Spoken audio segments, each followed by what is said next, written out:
Historically, Hollywood is abysmally guilty of projecting some of the most vile stereotypes of African Americans and Latinos and Asian Americans. Critics and former contestants suggest American Idol is insensitive to cultural differences. And I showed up and they were like, "Oh my God, what is that? What are you doing? What's in your hair?" And I was like, "It's cornrows. What the hell are you talking? Looks good. I know. I'm looking in the mirror. It looks good." And he's like, "You take that out of your hair right now. You take that out right now and put it." I'm like, I'm not taking it. I'm not taking it out of my hair. You crazy? They were always on top of me. They were on me like almost like the public television was on Elvis back in the day for shaking his hips. You know, don't touch your crotch. Don't move around too much. And, you know, don't say you know, and don't say this, don't say that. And I was just like, wow, you guys are really trying to put me in white bread central.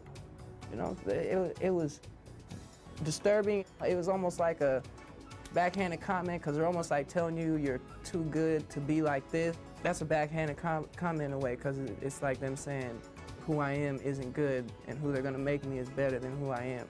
You know what I'm saying?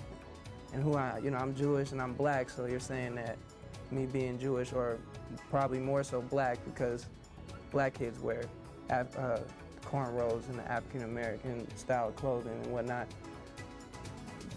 You don't want that. That's what you're telling me not to do. Even worse, American Idol producers have been accused of exploiting ethnic stereotypes. The most notorious example is the case of William Hung, an Asian American contestant whose audition footage was relentlessly replayed repeatedly. He was off-key and his timing was really bizarre, and he was so awkward looking. Allegedly, because of his comedic value, the producers consciously chose to pass him on to the televised auditions.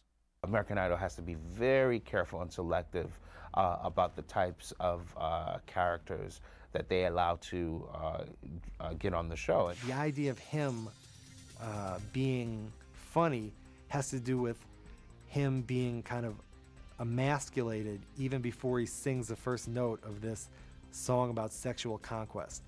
When you see William Hung and he doesn't look like a handsome, white, you know, glowing guy, you just see how he's dressed, and you see, you know, how you see his body type. Consequently, Idol producers projected Hung as the embodiment of Asian American stereotypes: effeminate, geeky, and socially awkward. But you also have this kind of horrible thing where he looks like a 1940s racist caricature. You know, the shape of his eyes and how puffy they are, the buck teeth, the broken English. I mean, he's really drawing upon these old stereotypes. The media has a tremendous impact on our culture and in shaping thoughts and the perceptions and the role models, negative and positive, on our youth in America and on people in general. Your show is good enough, and it doesn't need the ridicule, and it doesn't need the humiliation to people. What concerns me about American Idol is that the contestants are sucked into this reality show, which really is not about what they think it's about.